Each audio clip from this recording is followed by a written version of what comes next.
Good morning, good evening, good afternoon, depending on where you are in the world. Welcome to another one of our live sessions, our live talks, uh, offered to you by the U.S. Spiritist Federation. This is the first talk of the year, so what a way to start 2022. 22 is going to be a great year because, with all the lessons that we've been learning. And speaking of lessons, today we are honored to have Karen DITTRIC. She is going to bring a very, very interesting topic, very important. Hi, Karen, how are you? Hi, Klaus. Great, good to be with you. Hello. So you're going to be talking about action and reaction. This is such an interesting topic. Are you sure you're going to be able to cover in just 1 hour, an hour and a half? Exactly. It might take a bit longer. It's very deep. So as usual, we're going to start with a prayer, but actually let me introduce you to those who don't know you. So Karen, she's a member of the Center for Spiritist Studies, Camille Famarion, NECAFLA, the abbreviations in Portuguese, in Brussels, Belgium. So besides the studies and activities at the Spiritist organization, she loves translating Spiritist books, texts, and talks into German. Welcome, Karen. So let's kick off with our initial prayer, and then you have the floor. Okay. Thank you, Lord, for the opportunity for us to be here. And even though we are far away physically, but we are connected in ideals, we are connected with our minds. We are connected with our affinity and our interest to learn more about the laws of the universe, not only those that govern the universe from a physical standpoint, but also those moral laws that govern our lives. Those laws that bring us the reaction to our action, the effect to our causes. Bless us on this first talk of the year. Bless us all this Saturday. And bless and inspire our speaker so she can bring to us the lessons that we need the most for our daily lives. And may those help us make better choices. So be it. You have the floor, Karen. Thank you so much, Klaus. Thank you for this warm welcome, and thank you for inviting me. And it's really an honor to be with you and crossing the Atlantic that way. So hello from Brussels to everybody, and a very happy new year, and maybe a very great one, as you just said. So let's start the conversation today about the topic of action and reaction, or the law of cause and effect. And that is a very broad topic, as Klaus already mentioned.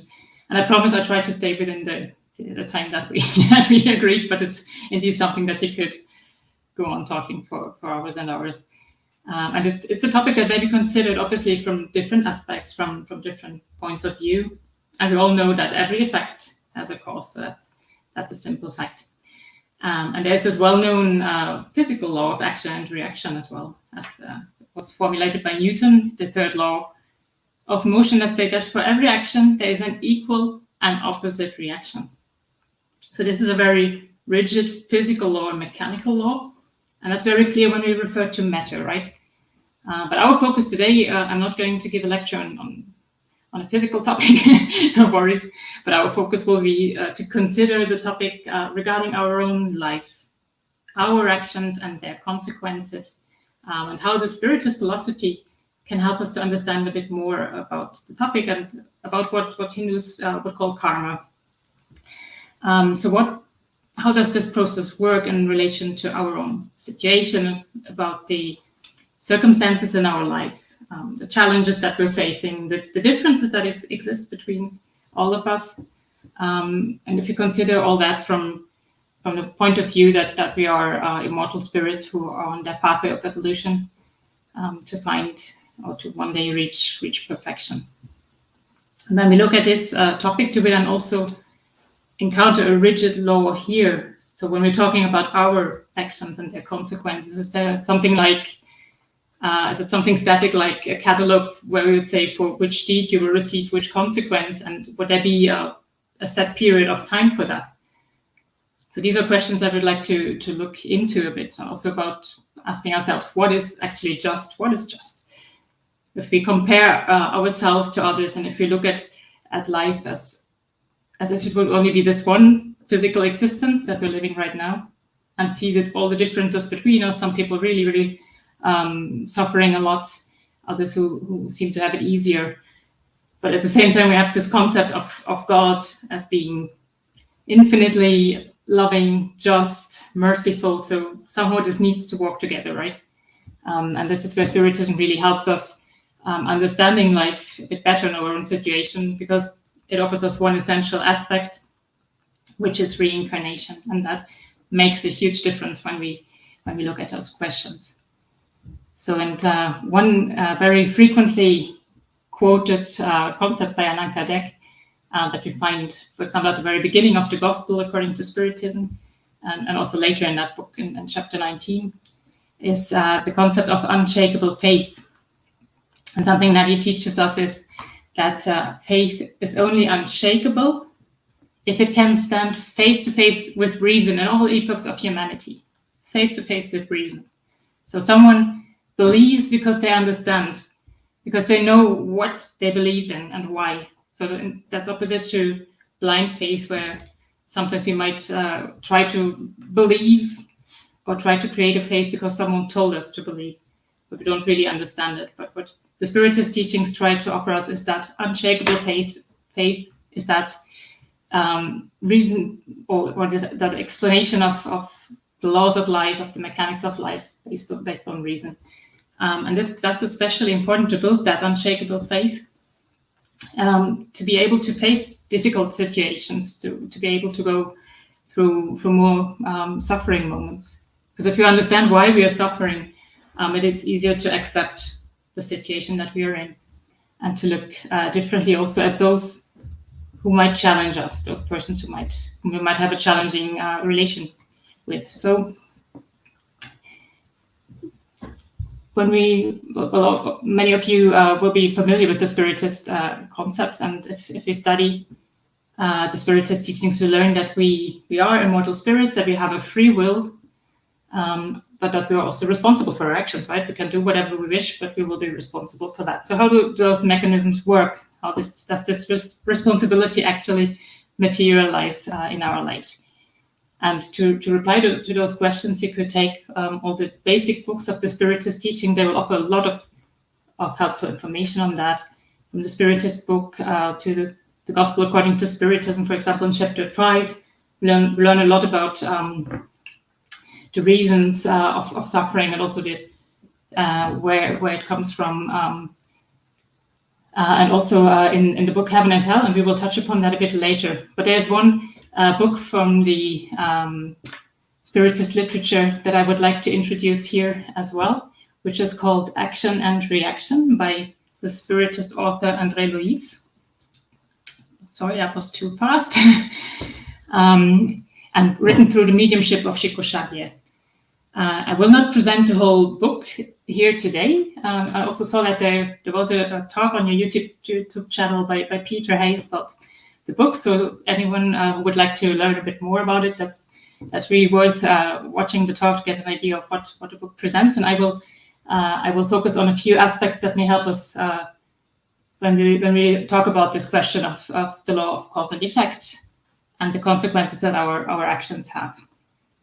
So this is the 9th book of the series Life in the Spirit World. So André Louis wrote quite a lot of books.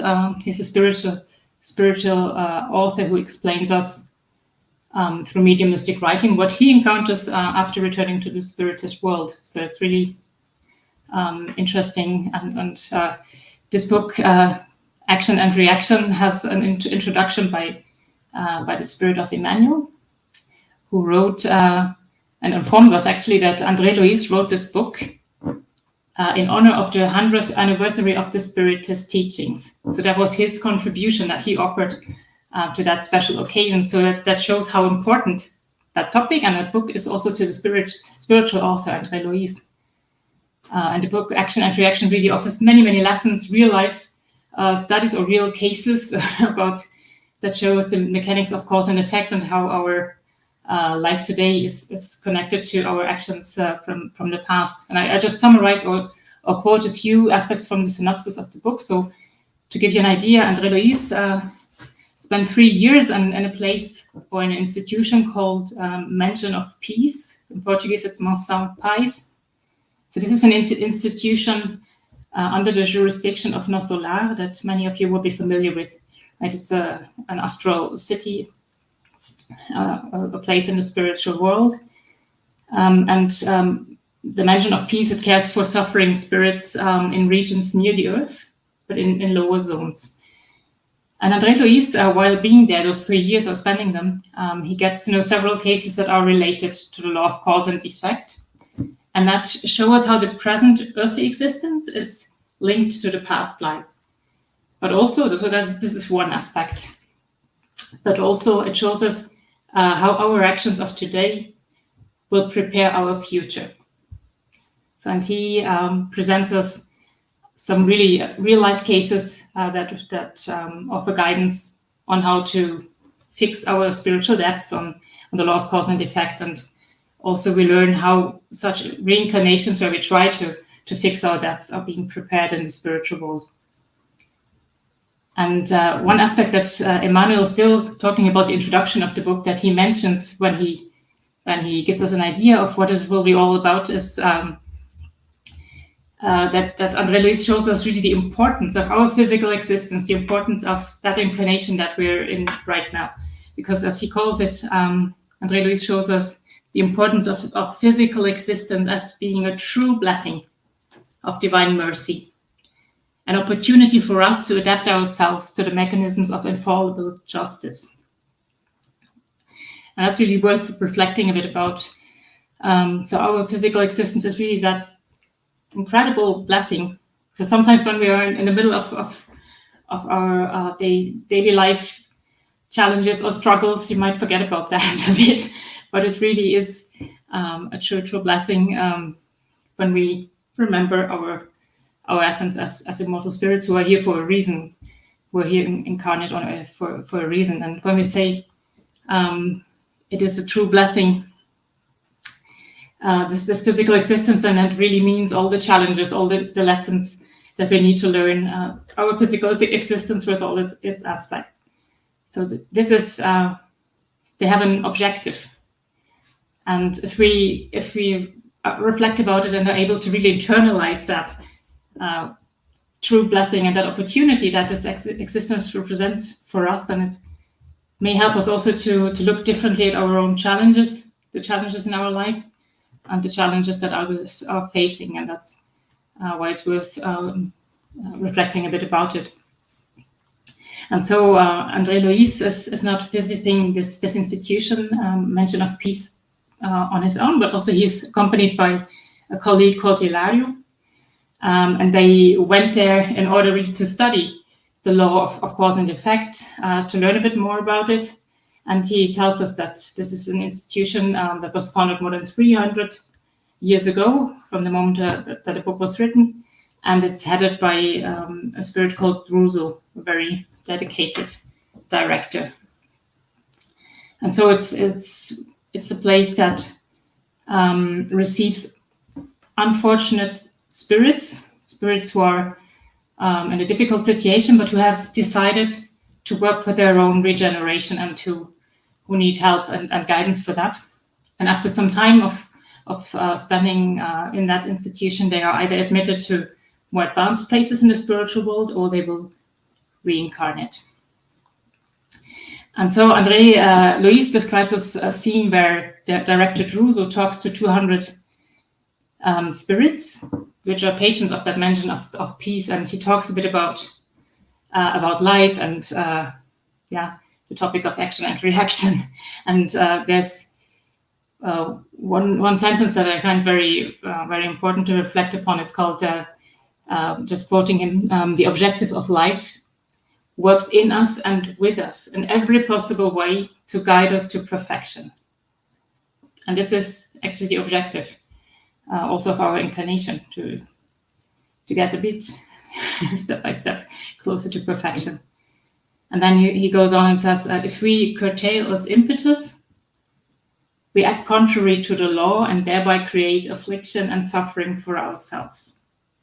but we see that the cause lies in our own actions. So if we try to leave that path of the actual objective of life, then we create affliction and suffering for ourselves. And as he continues, he says, well, while we were on the physical plane, so while we were incarnate on Earth, we believed that death would be the solution to our problems. So no matter what we do, once dead, it wouldn't concern us anymore. But then after passing through or passing to the spiritual world, after what we call death, everyone realized that it's actually a bit different. So as Druso tells the audience, we are indissolubly tied to our own deeds. So there's no hiding from them. There's no running away from our responsibility. Our deeds are our responsibility. So there's no way out of that. And as he continues telling us, our actions weave either wings of freedom or shackles of imprisonment, depending on the type of action, right? And again, continuing, we owe our fate to no one but ourselves. So based on our actions. And as you also explained, that no one can move ahead without clearing the debts that they contracted. Because as he said, I will leave the two sentences here. How can we walk the path of the angels? So how can we move on to other more advanced places while our feet are still shackled to the earth? Because there are still humans that accuse us of wrongdoing. So people that we might have harmed, that we might have hurt, and thereby immersing our memory in darkness. So we cannot move on while we still have what we call debts, but simply not having fixed wrongs that we did to someone. And some very important point also is that what Druso reminds us is that the divine law is founded on inexorable justice and applies equally to everybody. So that's a very important point. There is no one that is treated differently. So we are all responsible the same way. There is no difference, although sometimes here on earth it might seem that some are treated differently than others, but before God, everyone is treated the same way. Which also means that we all have the same possibilities. And when we're talking about the divine law, wondering a bit what is meant by the divine law in this context, we could have a look at the Spirit's book, where in question 614, Allan Kardec asks the higher order spirits what is meant by the natural law. And the spirits replied to him that the natural law is the law of God, and it's the only law that is truly necessary for human beings to be happy. It shows them what they should do or not, and they only suffer misfortune if they depart from it. So we only suffer if we deviate from that divine law, and that's also what Druso mentioned earlier in his lecture. So yeah, well, where do we find that law now? And that's also, Allan Kardec also asked us that when he prepared the Spirit's book. In question 621, where is God's law written? And the question, the reply is very simple, in the conscience, and it's worth reflecting a bit about it. So it's not, the reply is not God's law is written in this and that book. God's law is attached to this and that philosophy, this and that religion. No, it is in our conscience, and everyone has access to it, completely independent of our belief systems and religion, whatever we might believe in. So if we're all treated in the same way, then it can't be different, right? Then having access to it through our conscience.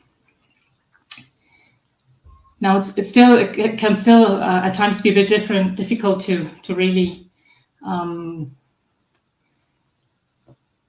reflect about God's law if you only if you would only ask our conscience and meditate. I think that would help a lot. But there are other resources also that can help us. For example, the Gospel according to Spiritism, where Allan Kardec explains in his introduction to the book, when he talks about the objective, that actually when we talk about the gospel in general, not the gospel according to Spiritism, but the gospels, they can be divided in 5 parts, as he says. So we have the events in the life of Christ, we have the miracles, the prophecies, then the words that the church based their dogmas on. And the 5th part of the gospel are the moral teachings. And as Allan Kardec says, the first 4 parts, they have been object to controversies, there have been discussions, religious disputes on them. But the moral teachings, they remained constantly inviolate. So no one ever questioned them because no one had arguments against them. And as he explains it in the book, before this divine code of those moral teachings in the gospel, before this divine code, even incredulity bows down. And that's really the common ground. These moral teachings are the common ground where all cults might be united, whatever the creeds are. And Allan Kardec goes on that this divine code is really a rule of conduct for every circumstances in our life, so both private life, public life. If we would only follow that guidance, we would follow the God's law, the divine law. And as he also explains us, the teachings of those moral teachings are the infallible route to lasting happiness. And also a bit, lifting up a bit the corner of the wheel that hides the future life while we're here on earth. So this is, as he says, that's the exclusive objective of the gospel according to Spiritism, to present this divine law, these moral teachings to us. And just to give one example, and I'm sure you're all studying the gospel a lot and regularly. If you take the greatest commandment from chapter 15, Allan Kardec says that all of humankind's duties are summed up in the maxim, without charity there's no salvation. And really, the gospel is a roadmap to happiness. And if you would, the more we open the book and reflect upon it, the more it helps us to sometimes get back a bit to the path that you would like to follow, and that sometimes is still a bit difficult. And obviously, it's still at times not that easy for us to follow, to always observe the law of love and charity that we find in those teachings, and to always treat the other person the way that we would want it to be treated if we were in their place. So it's still natural in our position. We all know we are imperfect spirits on the road towards perfection, but here to learn. So it's normal that we still deviate from the divine law, that we make mistakes, although we might not always have the intention to. But what now exactly happens when we deviate from the divine law? How does divine justice work? And here we come to the book Heaven and Hell, so one of the basic books of the Spiritist teachings, which helps us a lot understanding more about that process of divine justice. And that's also what the book says. It's divine justice according to Spiritism. And in the book, we find it consists of 2 parts.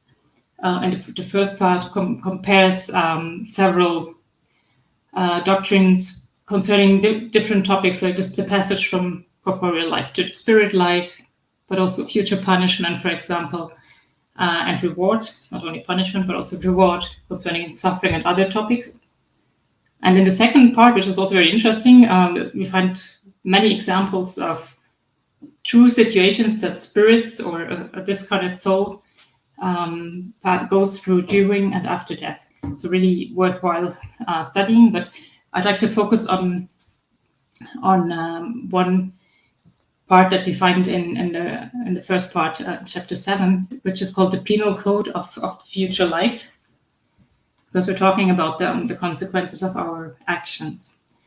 But when we talk about the penal code, that might sound a bit harsh, and it might remind us of a God that is punishing us out of just for the sake of punishing us or out of revenge. But when we talk about it, it's really important to remember the objective of the law of cause and effect. The objective is our progress. God wants all of his creatures to progress and reach perfection. So we're here in a learning process, and if we make a mistake, we need to learn not to do that again, and also to fix what we did wrong. So this is the background of this penal code of the future life, and it's important to remember that it's not about punishing out of revenge. And I'd like to just mention a few items that might help us to reflect a bit more about the process.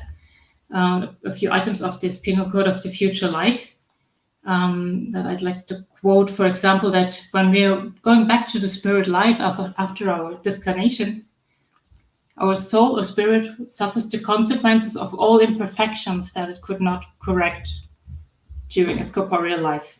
And also remembering what Druso told his audience, we are tied to our deeds, right? And also to our imperfections.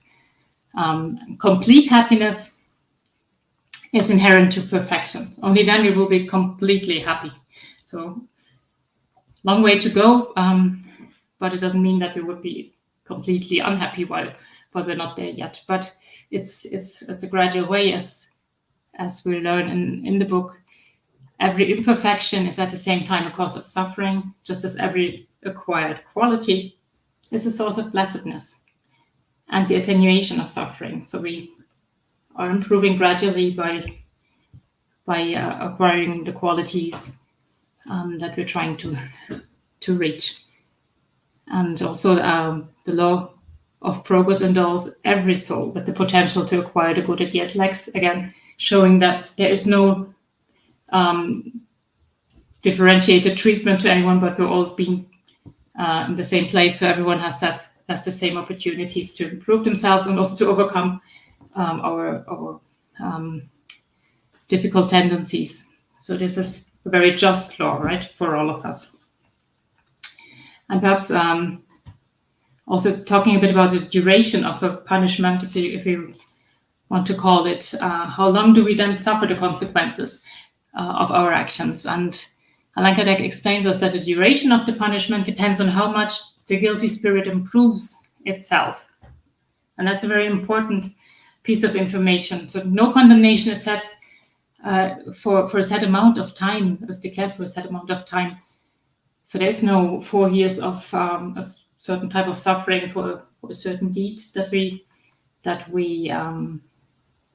did. But as Allan Kardec explains us, what God requires for the end of the suffering is a serious, effective improvement and an authentic return to the good. So, and that also goes back to the objective of the whole law, of course, and the effect on the objective of being punished or being suffering the consequences of our wrongdoings. So once we learned and we overcome that tendency, then there's no need to suffer from it any longer. And I think that's also a big difference to that rigid physical law that we talked about in the beginning. So it's in our hands actually how long we suffer the consequences of actions from the past. And important also, repentance is the first step towards regeneration. So first we obviously need to understand that we did wrong. And then the next step is that we also need to expiate our fault and repair it. So that's required in order to really completely erase our debts. And that also reflect a bit more about this. For example, in the book Action and Reaction,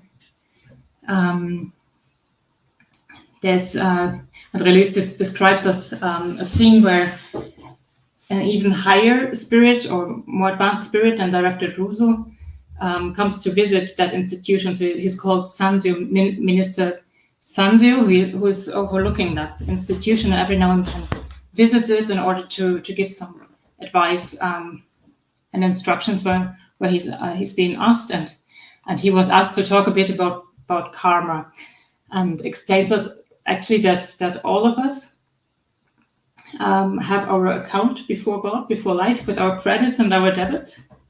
And this does not only concern individuals, but also nations, institutions, groups of people that come together. So We have our individual accounts, but also, for example, a people has their collective account and is responsible for collective actions. So he really describes us as life having an accounting system to express these mechanisms of divine justice.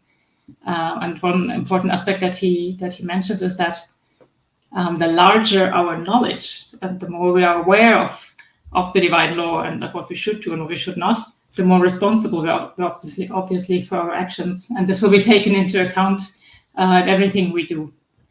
So our responsible grows with the way we teach, we learn. And that's another difference also to the mechanical, physical law of action and reaction, right? So it's a bit more dynamic when we're talking about our soul. So, and one thing that he says, it's this law works automatically because we are transforming the energies that God's energies on our journey of evolution constantly through our thoughts, through our words, through our actions.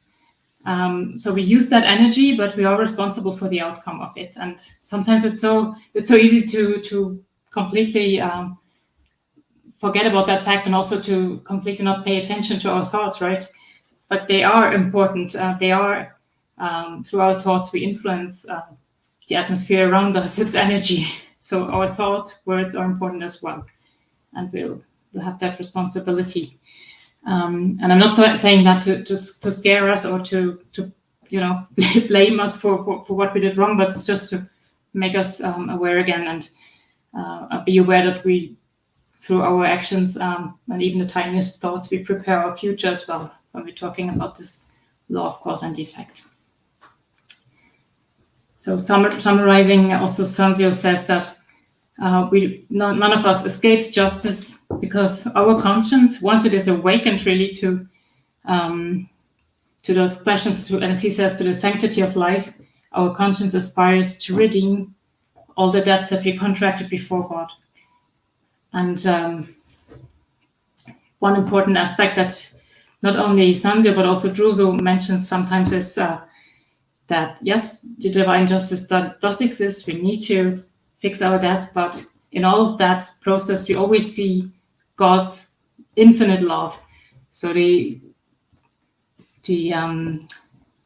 consequences of our actions, when we need to pay for them or suffer as a result of them, it will always be done in the most, how shall we say, or the least suffering way possible. So there's always, God always tries to through His mercy, to do it in a way that we can still enter it, right? So, and to illustrate this process of repentance, expiation, and reparation, there's one example that I would like to mention, an example from the book Action and Reaction, where we get to know a spirit called Antonio Olimpio.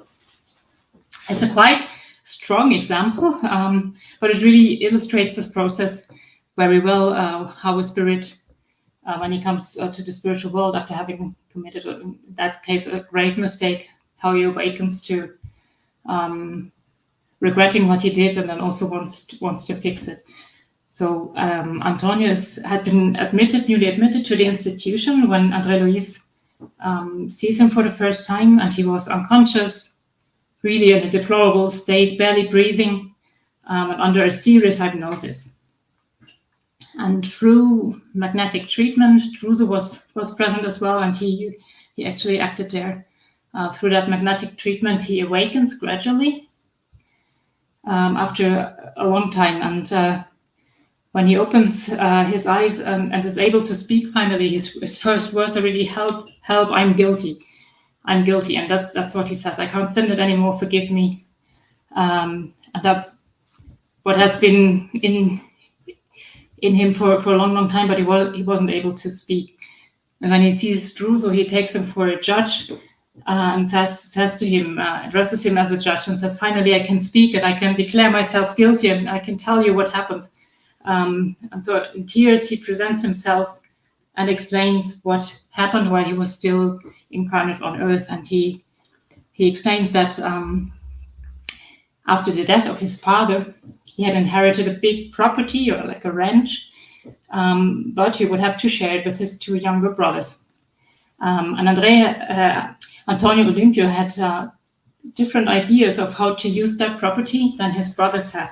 And he was so fixed on that idea and really wanted to use it the way he thought it should be, that he saw his brothers as an obstacle, and he came up with a plan. So he invited his 2 brothers to go on a boat trip on a large lake of the property, and before the 3 entered the boat, he gave them a drink, a numbing drink, and once on the boat, he makes the boat capsize.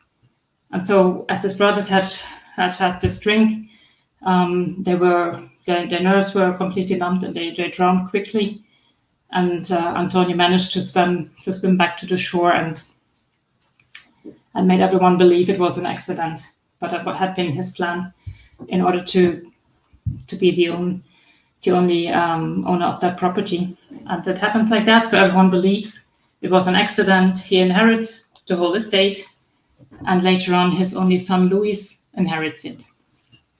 So as he says, as Antonio says, I was a rich man, supposedly honest. Everyone thought I was honest, and while still on earth, he tried to numb his conscience and to enjoy his wealth as much as possible, which wasn't really, he couldn't really enjoy it because there was something wrong.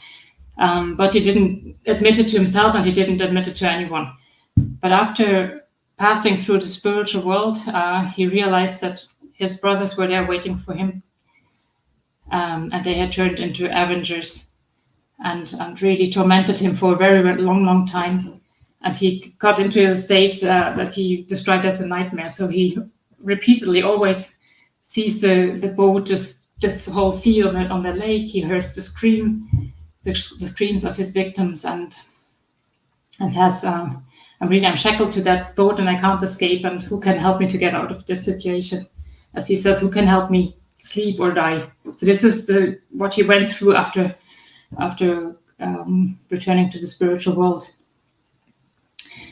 And as this situation was really painful, this Minister Sanzio that I mentioned before, he was present at the institution. He was consulted of how the spirit could be helped best, and he considers his situation and says, yes, indeed, he should receive assistance immediately, and as soon as possible he should reincarnate in the circle in which he had been delinquent, and thereby returning the possessions, returning the land to his brothers. So that was the overall objective of it. But he also emphasized that, according to what Antonio had told everybody, he had no extenuating circumstances to present. So while on earth, he had lived for himself, in a completely selfish way of living. He only knew his own advantage, and he isolated himself really in pleasures, and therefore there was no one that on the spiritual plane would, out of gratitude, be ready to help him in his process of regeneration. So he said it's really a complicated case, but we will find a way to help him. And he remembered that, Antonio was married while in his last physical existence, and he had a wife called Azira that he lived with, and a son, Luis, who inherited that property. And Sanzio says, these 2 hearts, they are the only one that, according to the law, are values in favor of Antonio, and who would be in a position to help him with whatever is possible. And so he decides to ask for the appearance of Alzira, because she had already returned to the spiritual world. And I will not tell the whole story, because that's also described in the book. So not to spoil the whole content, but so she, through Sanzio's prayer, Alzira was called, and she joins that group there, and Sanzio explained the situation and the plan that Antonio should reincarnate. And she says, yes, I absolutely understand that he's in a very complicated situation, that he needs a new chance. He needs a chance to restore to his brothers what he did wrong. So whatever I can do, I'm ready to help him. Also out of gratitude, because she had always been treated very well by her husband. So Sanzu explains that she would need to help prepare Antonio's reincarnation. But before that may happen, first of all, Azira would have to talk to Antonio's two brothers, because they were really transformed into perpetrators, as he says, merciless perpetrators who live on the estate that has been taken from them, and who nourish a lot of hatred against him and also against his son. So first of all, she would have to find a way to make them a bit more willing to help in this whole endeavor and to overcome that hatred. But he says with the help of this institution, this is something that can be accomplished, and which also in the book is being described. And actually the plan was that Antonio would reincarnate whenever that is possible, and shortly after Azira should do so as well, and they would remarry again. And later on, the two brothers that had died in the boat accident would be their sons. And one important aspect, Antonio would reincarnate in the family of his son from the former life, so that he would be attached again to that property. And then through receiving the two brothers as sons in their family, eventually he would be able to return what he had taken from them. And this is the chance that he gets, and that will be prepared step by step. And it's a very so Azira is very touched by that chance and really grateful. And André Luis describes this scene and says it's really touching, and it has really moved him and everyone who was present very much. And he said he felt the immense love of God that laid the foundations of his unfailing justice. So yes, it will be a difficult pathway for Antonio, but he will get a chance to really expiate and also to pay back or fix what he had done. So until that may happen, a lot of preparations are necessary, which we can read more about in the book. And also we find other examples that André Luis describes us where we see the situation of a repentant spirit and also why that spirit is suffering, and what are the plans for a new incarnation to try to move forward and to fix our debt. So I really warmly recommend studying this book, Action and Reaction. And there is another book that also helps us a lot when we're thinking about our own situation. It's called Thought and Life by the Spirit of Emmanuel. And there's one chapter which is called The Cradle that explains our situation when we reincarnate. And I would like to just quote a few aspects of this message, The Cradle, because Emmanuel explains to us that except for special missions, every birth that takes place now portrays the path of the spirit, of a spirit. Our cradle in the world is the reflection of our needs. So yes, we are born in very different situations. Some are born into a very wealthy families, where at least materially there seems to be no struggles, but others are born into very difficult situations. But none of us needs to question if this is just or not, if we got here in the right place, or if there might have been a mistake. No, the divine law works really for all of us, and we will find exactly the circumstances that we need in order to progress on our pathway. So this chapter of The Cradle offers us many more insights on that. But just summarizing here, really, when we are back in the spiritual world after an incarnation, then we realize that perhaps not always we acted in the way that we would have wanted to act. But also we're not stuck with that. So yes, we do regret what we did wrong, but divine justice allows us a new beginning. So we may get into contact again with our creditors and our debtors and fix our debts. And it's really, as Emmanuel says, the earthly cradle is the reflection of our deeds. So that's so, I think that's something so beautiful. And whatever the situation is, we need to make the best out of it. That's what we're here for. And this is the objective, right? To try and progress. And now I've talked a lot about the connection between the physical and the spiritual spheres, and regarding that topic, cause and effect. Our current circumstances are based on our past, but also one important aspect that we need to remember, that through our actions of today, we are preparing our future, because it's the whole objective of this conversation is not for us to feel now very ashamed or to blame ourselves for what we had done wrong in the past because of the challenges that we might encounter today, but really also to understand that, okay, this is the process, it's the way it works, but through the way we act today, we are preparing our future, and that depends on us only. And what can we do now if we make a mistake today, if we harm someone, if we hurt someone, if we did something wrong, if we wanted to do that or not? Once we realize that wrong, can we fix it right now, and then thereby avoid future consequences, or is there any way to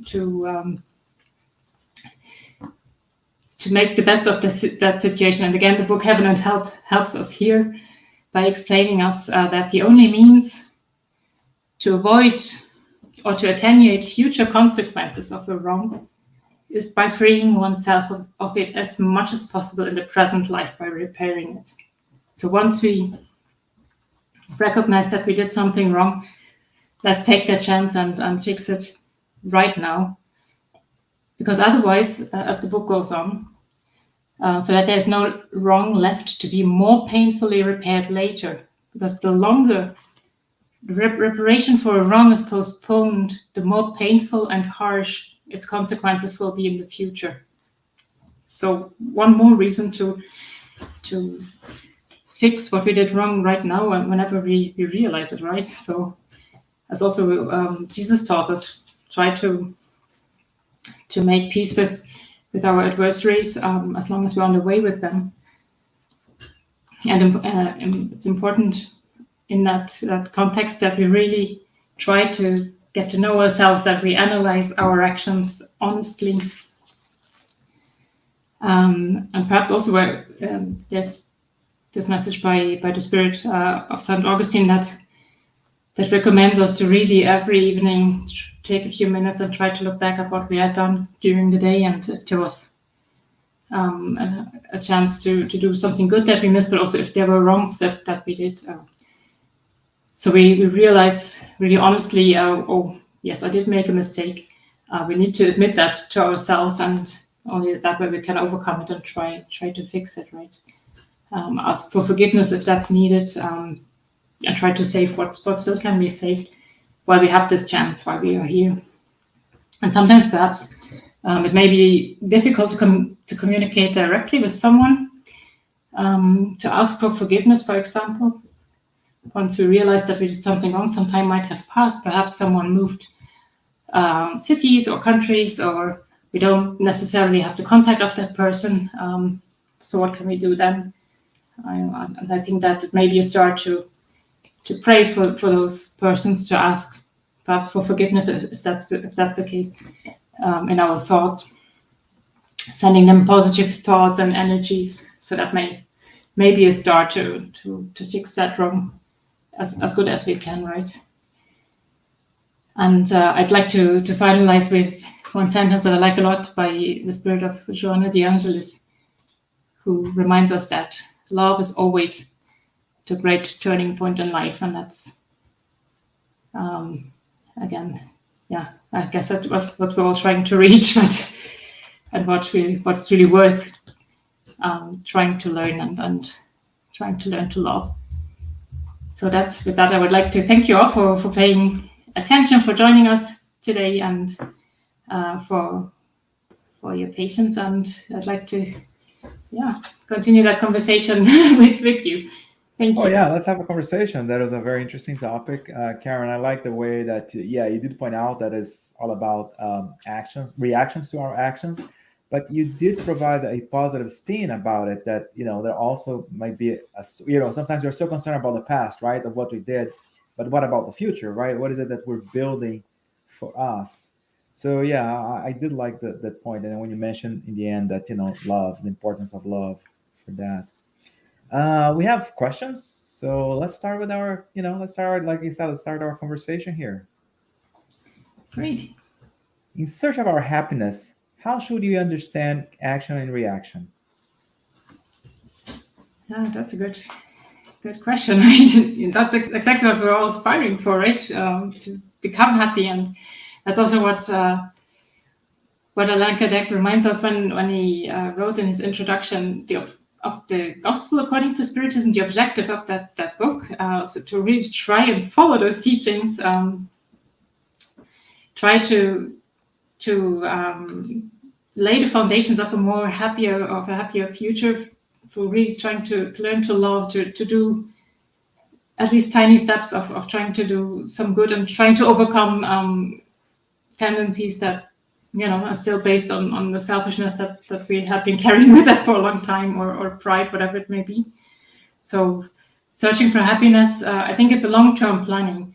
As the Gospel also reminds us that when we are trying to help someone, trying to be kind to someone, trying to do some sort of good, we already feel well, right? If heart that was good, that I could help that person and to see the happiness of someone else. So that already is the type of happiness, I think. So that's the more short-term one that I would see. But basically also, if we try to look at life from this point of view, that it's more than just this one incarnation, that it's really, that we're really seriously preparing our future, wherever that future may be, through our actions of today. So it's really worth all the effort to try and overcome our imperfections that we all have. Otherwise, we wouldn't be here at this stage. So that's how I see it. But yeah.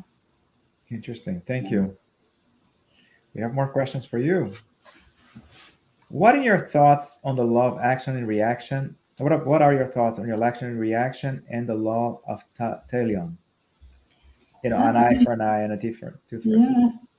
Yeah, thank you, Daniel. Thank you for this question. Yeah, the law of Talion. I think it's something that through our past, talking about our past, through past incarnations, I got used to that a lot. I think it's still this impulse may still be somewhere within ourselves, that sometimes if someone does something negative to us, we think, okay, at least I'm not going to talk to that person, or I'm trying to treat that person differently.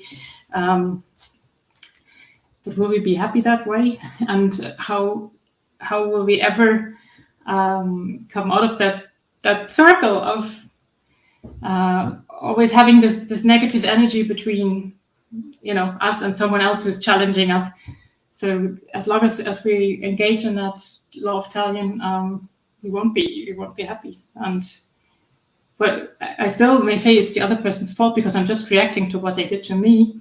I'm still acting, and I have the choice to either show the other side or the other cheek, as the Gospel teaches us, and try to see in the other person someone who's on that pathway just as I am, as trying to learn, to improve, to trying to do my best. And sometimes someone hurts us without having the intention to, but we interpret things in a different way than others, right? Just see it from our point of view. And I think that way we can create a lot of negative energy that no one has intended to create in the first place. But once we started, it's difficult to get out of it. If there's not one in that circle who will say, let's try something different. Let's try to overcome our differences. It's funny, like Gandhi used to say that if we applied the law of Talion today, then an eye for an eye, then half of the population would be blind, right? Because we all make mistakes. Exactly. I have more questions for you. What about those individuals who spend their lives doing no evil but no good either? Can spirits reincarnate with no purpose other than chilling out? Chilling out is nice, yeah, because you could say, yeah, well, I'm not doing anything wrong, I'm not harming anyone, I'm just here chilling. It's yeah, a nice idea probably, but Allan Kardec also teaches us we will not only be responsible for the wrong we do, but also for the good that we do not do, that we have the chance to do and choose to not to do. So we will have we will be responsible. And I guess when we return after incarnation and looking back at it, and also looking at the preparations that were necessary for us to reincarnate. So there was all this planning. There were spirits who helped us planning that pathway. Then there were spirits who volunteered and said, "Okay, we will be your parents. We will care for you. We will enable you to return to Earth and have the chance of, progressing,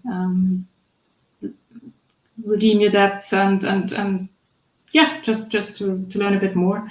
And what did we do out of those chances? And I think then that might be a very painful situation if we realized there were so many. God gave us this great blessing, and so many others also who invested in us. It might be very difficult to realize then that we, didn't take that chance and didn't use it. Yeah. That's awesome. So we have one last question for you. Okay. Spirits who are leaders in the lower zones normally justify their actions, saying they are fulfilling the law of action and reaction. Can you comment? Yeah, André Luisi describes some of those situations where we see really spirits that are really thinking they're doing. Actually, they think they're doing the right thing because they look at. Let's take. Well, the brothers of Antonio Limpo, the example that I mentioned, they're not leaders in the spiritual zones, but they thought they were doing the right thing. They were just, they had been treated rough by him and just wanted to pay, an eye for an eye. So they thought it was they were just doing the right thing. And I think that those leaders think that as well.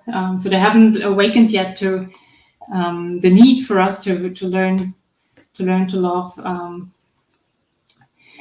but at some stage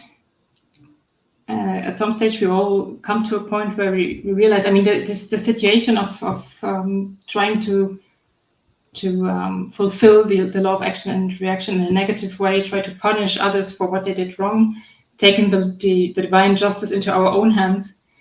This can take.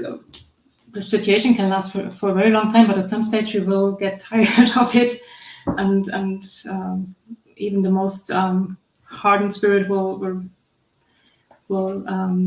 awaken to it. And I remember the story of Gregorio, a spirit called Gregorio. He was a leader in the lower zones. I think it's in the book Liberation that André Luis describes that, and who for centuries tried to fulfill the law of action and reaction by tormenting others.